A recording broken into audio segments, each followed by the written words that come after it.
शंकर के शिवलिंग को बनाने के लिए मिट्टी कहाँ की होना चाहिए, किस जगह पर बनाना चाहिए, मिट्टी में कैसा जल मिलाना चाहिए।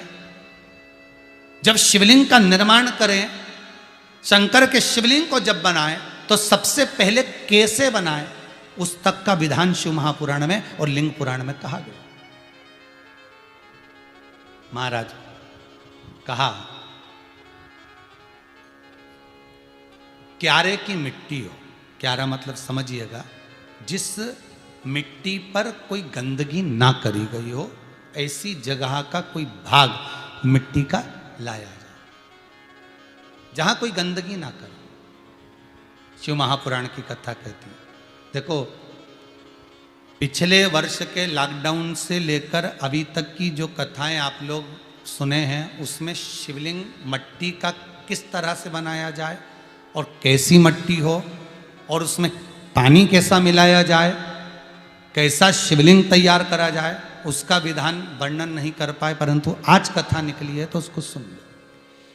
क्यारे की मिट्टी, क्यारे की मिट्टी मतलब जिस मिट्टी पर कोई गंदगी ना करी गई हो, ऐसी जगह की मिट्टी को लेकर जाए और मिट्टी को लाने के बाद थोड़ा पानी का सींचन कर दें, अर्थात घर में लाएं तो उससे पहले मिट्टी को पवित्र करें। अपने घर में गंगा जल रखा हो, यमुना जल रखा हो, सरयू जी का जल रखा हो, उससे मिट्टी का सींचन कर दें। मान लो अगर ये जल नहीं भी है तो जल के अंदर थोड़ा सा इत्र डालकर मिट्टी का सींचन करें। अगर इत्र भी नहीं है तो जल के अंदर थोड़ा सा दूध डालकर मिट्टी का सींचन कर दें। दूध भी नहीं है तो एक बेलपत्री जल के अंदर डालकर उस पानी का सींचन करें। बेलपत्र भी नहीं है, पीपल का पत्ता डालकर उसका सींचन कर दें। पर मिट्टी पर घर में लाते से ही, ये नहीं कि मिट्टी आज लाए और तुमको शिवलिंग कल बनाना है, तो मिट्टी अगर एक दिन पहले लाए हो, 2 दिन पहले लाए हो, 4 दिन पहले लाए हो, तो उसी दिन जल का सींचन होना चाहिए। ये नहीं कि जिस दिन बनाएंगे उस दिन सींचन होगा। मिट्टी पर पानी का छींटा, सींचन भले ज़्यादा मत डालो, पर छींटा तो उस दिन लगा देना चाहिए जिस दिन घर में मिट्टी लेकर आए हो, जिस दिन लेकर। फिर भले तुम शिवलिंग 15 दिन बाद बनाओ, 8 दिन बाद बनाओ, 10 दिन बाद बनाओ, 3 दिन बाद बनाओ, पर उस समय पर मिट्टी का सींचन उस समय हो जाना चाहिए।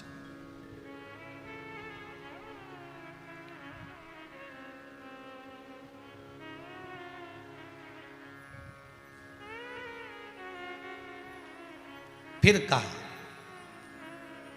जिस दिन शिवलिंग का निर्माण करो उस दिन प्रातः में अगर आप शिवलिंग बना रहे हैं तो ब्रह्म मुहूर्त में मिट्टी को गला दो।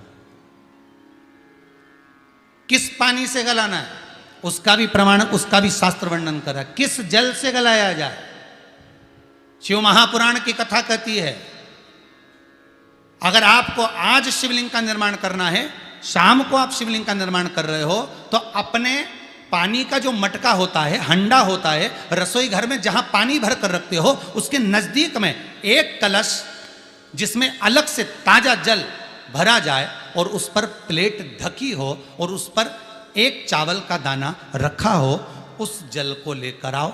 थोड़ी देर रखा रहे, आधा घंटा, 2 घंटा, 3 घंटा, 15 मिनट, 20 मिनट, पर वो पानी वहां रखा होना चाहिए। रसोई घर में अन्नपूर्णा का निवास होता है, परिंदे के पास पितरों का निवास होता है। अन्नपूर्णा, पित्र सब रसोई घर के भीतर विराजमान होते हैं। शास्त्र कहता है 33 कोटि देवता एक समय के लिए, एक क्षण के लिए हमारे रसोई घर में प्रवेश करते हैं। इसलिए रसोई घर को तुम पूरे घर को स्वच्छ रखो ना रखो, पूरे घर को तुम साफ रखो ना रखो, पर रसोई घर एकदम क्लीन होना चाहिए, साफ होना चाहिए, स्वच्छ होना चाहिए। आज के ज़माने में तो खैर गया, पर पहले जब मट्टी के चूल्हे होते थे, जब चूल्हा बंद होता था तो उसको गीला कर कर, गोबर को या पानी में उसको गीला कर कर, एक कपड़े को गीला कर कर पूरे चौके को, रसोई घर को पोंछा जाता था। मिट्टी का होता था वो, तो भी उसको पोता लगाते थे, पोंछते थे।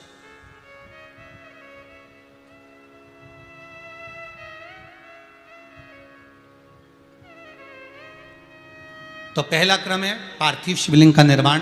सावन के महीने में अगर आप शिवलिंग बनाते हैं, सोमवार को शिवलिंग बनाते हैं, तो नियम ध्यान रखिएगा महाराज, लिंग पुराण से है ये, इसका नियम ध्यान रखिए। क्या करना है, मिट्टी को लाना है, जल का छींटा देना, छींटा जरूर देना, घर में लेकर आए और जल का छींटा होना जरूरी है। 2 दिन तक 3 दिन तक मिट्टी रखी हुई है, और उसके बाद अगर आपने पानी का छींटा नहीं दिया है और आपने डायरेक्ट मिट्टी को गला दिया और उसके बाद बनाया, तो उसका कोई प्रमाण नहीं है। जल का छींटा अवश्य।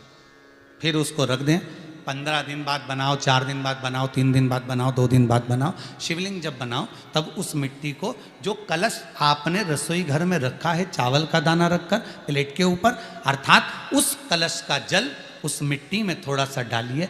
क्यों डाला जाता है उसका भी भाव वर्णन किया है। अब भविष्य पुराण, स्कंद पुराण और अग्नि पुराण, इन तीनों से ले लिया गया, वर्णन किया गया।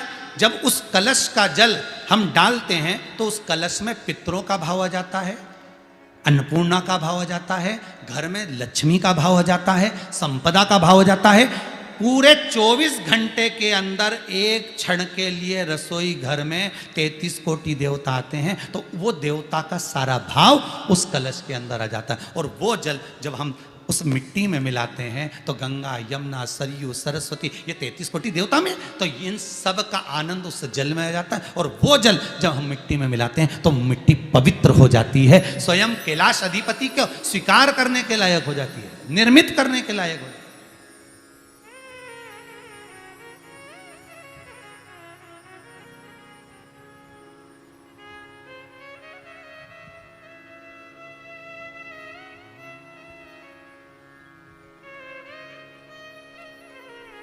शिवलिंग का निर्माण।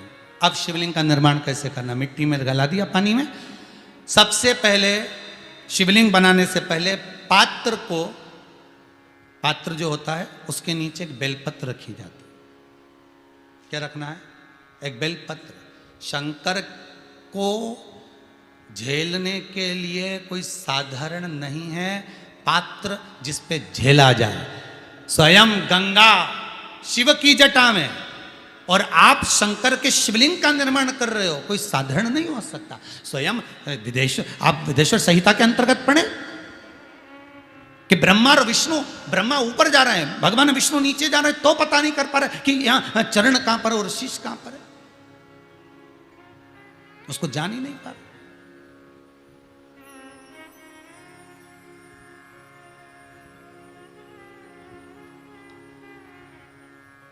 बस एक बेलपत्र साधारण भाव में, बेलपत्र भी सीधा भाग, और इस बेलपत्र की जो डंडी है वो उत्तर दिशा में रखना है थाली के अंतर्गत। जब आप शिवलिंग का निर्माण करें उत्तर, इसके ऊपर जो गलाई हुई मिट्टी है वो डाल दीजिए, और डालने के बाद सबसे पहले शिवलिंग का स्वरूप बनाना है। सबसे पहले नीचे की जलाधारी नहीं बनाना, क्या बनाना है? शिवलिंग का स्वरूप बनाना। बनाने के बाद उसी शिवलिंग के पास में और मिट्टी डाल लीजिए, फिर जलाधारी का निर्माण करिए, फिर जलाधारी।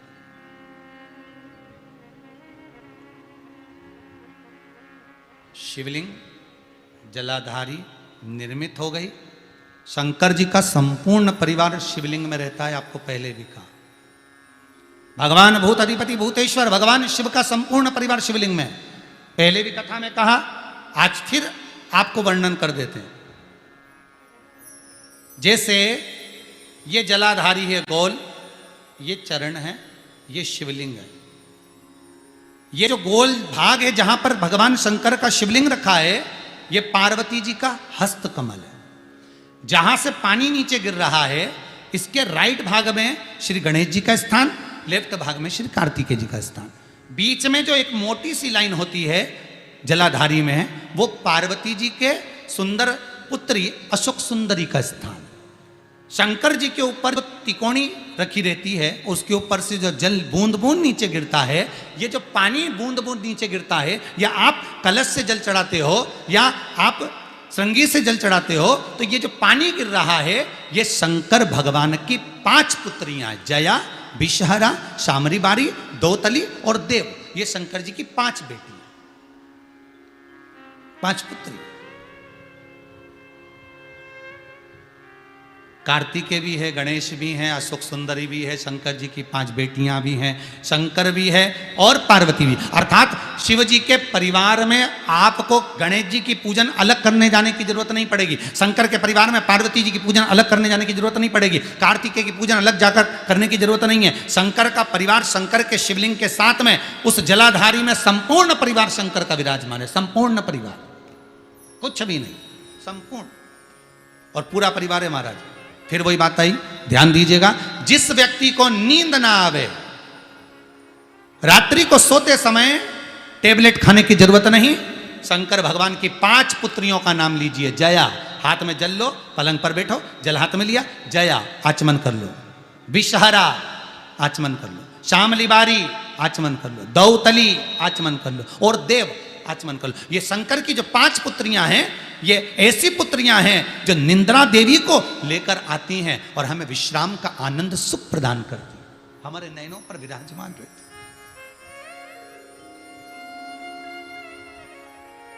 हाँ, यदि विवाह नहीं हो रहा, शादी नहीं हो रही है, बहुत समय से लगन देख रहे हो, शादी नहीं हो रही, बहुत समय से परेशान हो गए कि विवाह ही नहीं हो रहा, हम तो टेंशन में पड़ गए, लड़की 28 साल 30 साल का लड़का हो गया, विवाह नहीं हो रहा, कुछ मत करो।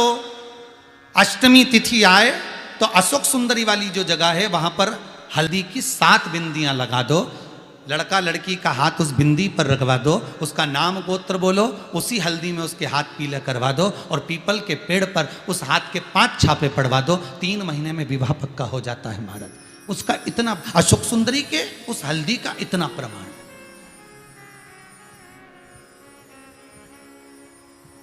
3 माह के अंतर्गत विवाह नक्की होगा, इतना इतना प्रमाण है महाराज। भगवान शिव की आराधना का कोई साधारण फल है महाराज।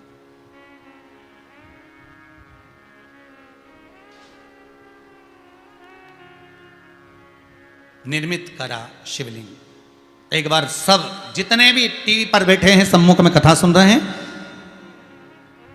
फेसबुक यूट्यूब पर सुन रहे हैं, एक बार साथ में समझें वापिस निर्माण को, शिवलिंग के निर्माण को। मिट्टी लाए, स्वच्छ जगह की, जल का छींटा दिया, रखा। जब शिवलिंग बनाया तो 1 कलश पानी पहले से 2 घंटा, आधा घंटा, 15 मिनट, 20 मिनट पहले उसको रख दिया, उसी पानी से उसको गीला करा। गीला करने के बाद उसका निर्माण सबसे पहले बेलपत्री, बेलपत्री के ऊपर मिट्टी, मिट्टी के ऊपर रखकर शिवलिंग का निर्माण, फिर जलाधारी का निर्माण और शिवलिंग का निर्माण पूर्ण होने के बाद में फिर बाबा का सुंदर भाव से आप श्रृंगार करें, अभिषेक करें, पूजन करें। और एक बात याद रखना, पार्थिव शिवलिंग का अगर निर्माण करा है तो आपको वो पार्थिव शिवलिंग को रात्रि होने से पहले विसर्जन होना जरूरी है। हाँ, अगर कोई शिवरात्रि का दिन है तो फिर आप पूरी रात रख सकते हो, हरतालिका तीज का दिन है पूरी रात रख सकते हो, बड़ी तीज है, छोटी तीज है, आप शिवलिंग बनाए हो